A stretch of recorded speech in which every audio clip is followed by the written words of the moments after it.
हे शासन करताय काय? हे शासन करताय काय? हरित बचाव करतात काय? हरित आमदार करताय काय? हरित शासन करताय काय? हरित बचाव करतात काय? हरित आमदार करताय काय? प्रशासन करताय काय? नमस्कार. आज पुणे शहर राष्ट्रवादी काँग्रेस पार्टी शरदचंद्रजी पवार या आपल्या पक्षाच्या वतीने गंगाधाम चौक या ठिकाणी आपण आंदोलन आयोजित करण्यात आलेलं आहे.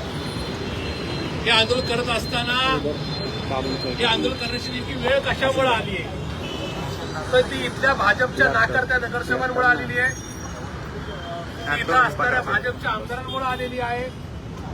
ही परिस्थिती निर्माण झालेली भाजपच्या खासदारांमुळे निर्माण झालेली आहे आणि ही परिस्थिती निर्माण झाली पुणे महानगरपालिकेच्या प्रशासनामुळे आणि अर्थात खोके सरकारमुळे. मी पोलीस प्रशासनाला फार नाव ठेवणार नाही, त्याचं कारण आहे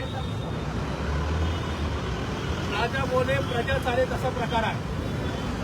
अलीकडच्या काळामध्ये आदर्श पोलीस प्रशासन असताना सुद्धा सत्ताधारी पक्षाचे नगरसेवक, सत्ताधारी पक्षाचे आमदार हे पोलीस प्रशासनाला कॉल करतात की तुम्ही आमच्या ठिकाणी व्यवस्थित करू नका, तुम्ही आमच्या ठिकाणी जड वाहतुकीला भैया बिलकुल अडचण आणू नका. त्याचं कारण असं आहे की या परिसरामध्ये जे काय कन्स्ट्रक्शनचं वेव फुटलेलं आहे ते कन्स्ट्रक्शन जितकं लवकर पूर्ण होईल तेवढा बिल्डरला जास्त फायदा होईल. त्या पैशाच्या डब्यातला दामोदरे पैसा आमदारांना आणि नगरसेवकांना नाही हे डोळ्यासमोर ठेवून फक्त रात्री 12 ते सकाळी 6 पर्यंत ज्या रस्त्यावर जड वाहतुकीला परवानगी असते त्या रस्त्यावर बाळासाहेब दिवसभर या ठिकाणी जड वाहतुकीला परवानगी दिली जाते. हे ह्याच्या मागचं दुर्दैव आहे. या ठिकाणी ह्या भागातले 4 नगरसेवक जे भाजपचे आहेत, इथले आमदार भाजपचे आहेत, पलीकडच्या कॅन्टोन्मेंट भागाचे नगरसेवक आमदार हे या चौकात राहतात.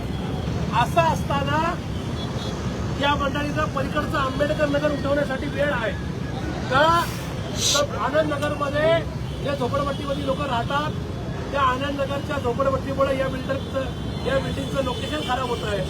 इथं प्रत्येक झोपडी मागं 10 लाख रुपये खाणारे आमदार आणि नगरसेवक. इथं मात्र या गंगाधाम चौकातली वाहतूक दूर कशी होईल? इथं फ्लायओव्हर आणायचं का नाही? इथं सबवे करायचं का नाही? इथं ट्रॅफिकच्या होणार नाही याच्यासाठी एकूणच आपण रात्रीच्या वाहतुकीच्या संदर्भामध्ये काही नियम पाळले पाहिजेत. या सगळ्या गोष्टीकडे दुर्लक्ष करून फक्त पैसे खाण्याला प्राधान्य देत आहेत. पुण्याच्या पोलीस प्रशासनावर ते दबाव आणतायत. पुणे पोलीस प्रशासन हे राज्यातलं सर्वोत्तम पोलीस प्रशासन असताना आज या पोलिसांवर दबाव आणण्याचं काम इथले आमदार आणि नगरसेवक करतायत. म्हणून इथं वारंवार ऍक्सिडेंट होत आहेत, इथं वारंवार लोकांना मृत्युमुखी पडावं लागतंय. हे दुर्दैव आहे. कालचा अपघात हा श्रीमती दमयंतीताई सोळंकी ज्या 60 वर्षाच्या गृहिणी आहेत, ज्या आपलं एकूणच प्रापंचिक कामकाज चालू असताना घरच्या कामासाठी बाहेर आल्या होत्या, त्यांना एका दारुड्या डंपर चालकाच्या गाडीखाली येऊन त्यांचा मृत्यू झाला. हे निश्चित कुठल्याही तरी कुटुंबावर, कुठल्याही सर्वसामान्य कुटुंबांवर दुःखाचा डोंगर कोसळण्यासारखं आहे. त्याच्यामुळे या घटनेचा मी तीव्र शब्दात निषेध व्यक्त करतो, धिक्कार व्यक्त करतो. सोळंकी कुटुंबाच्या संदर्भामध्ये मी संवेदना व्यक्त करतो. असा प्रसंग कुणाच्याच कुटुंबाच्या या ठिकाणी नशिबात येऊ नये अशी सुद्धा ईश्वरचरणी प्रार्थना करतो. पण हे करत असताना आपल्याला हा धडक मोर्चा पुणे महानगरपालिकेच्या प्रशासनावर न्यावा लागेल. आपल्याला तो पोलीस आयुक्तालयांवर न्यावा लागेल, सांगावं लागेल की तुमचे इथले एसीबी, तुमचे इथले PI, PSI खूप चांगलं कामकाज करतायत. पण त्यांना आमदारांनी फोन केल्यानंतर, नगरसेवकांनी फोन केल्यानंतर स्टेशन डायरी करायला लावा की आमका नगरसेवक, आमका आमदार सांगतोय की इथली नो एंट्री हटवा, इतर रात्रीच्या ऐवजी दिवसामध्ये हेवी ट्रॅफिकला परवानगी द्या. तर खऱ्या अर्थाने अशा लोकांची पोलपोल होईल, तर खऱ्या अर्थाने पुणेकरांचे जीव वाचतील. आणि म्हणून आपण हे सगळं सचिन पासलकर हा फक्त आजच्या दिवसापुरता विषय मर्यादित ठेवता. आपल्याला हा विषय पुढे न्यावा लागेल. आजचं आंदोलन करून फक्त त्या सोळंकी कुटुंबांना धीर न देता इथून पुढं दुसरं कुठलं तरी सोळंकी कुटुंब अशा होत असताना अशा बिल्डर दार्जिलिंग लोकांचं भाजपची नका साठत होत आहे म्हणून आपल्या कुटुंबावर असे प्रश्न होतात हे तुम्हाला सांगावं लागेल तरच अशा प्रकारच्या घटना थांबतील. त्याच्यामुळं तिथं स्पीड ब्रेकरची जास्तीत जास्त आवश्यकता आहे, तिथं फ्लायओव्हरची आवश्यकता आहे, तिथं फ्लायओव्हर होत असेल तर सबवेची आवश्यकता आहे. हे आपण आता पोलीस आयुक्तांना पुणे महानगरपालिकेच्या आयुक्तांना सांगू. पालकमंत्र्यांनी आता अशा बिल्डर धारलेल्या लोकांच्याकडे दुर्लक्ष न करता त्या ठिकाणी अशा लोकांचा कडक बंदोबस्त करावा अशा प्रकारची विनंती करतो.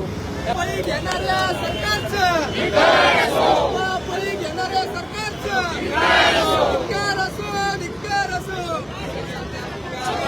पुण्याच्या पूर्व भागातील 1938 पासून ग्राहकांना गुणवत्ता व सेवेची हमी असलेले अग्रवाल स्वीट्स म्हणजे नुसती परंपरा नाही तर चोखंदळ खवयांसाठी मेजवानी आहे. स्वर्गीय मुन्नालाल अग्रवाल यांच्या प्रदीर्घ वारसा सांभाळत अग्रवाल कुटुंबियांनी स्वीट्समध्ये ग्राहकांची गरज ओळखून अस्सल तुपातील पदार्थ आणि तत्पर सेवेचा वारसा जपत फूड क्षेत्रात नावलौकिक मिळवला आहे. हडपसर गाडीतळ व आकाशवाणी रविदर्शन येथील अग्रवाल स्वीट्सच्या शाखेला नक्की भेट द्या.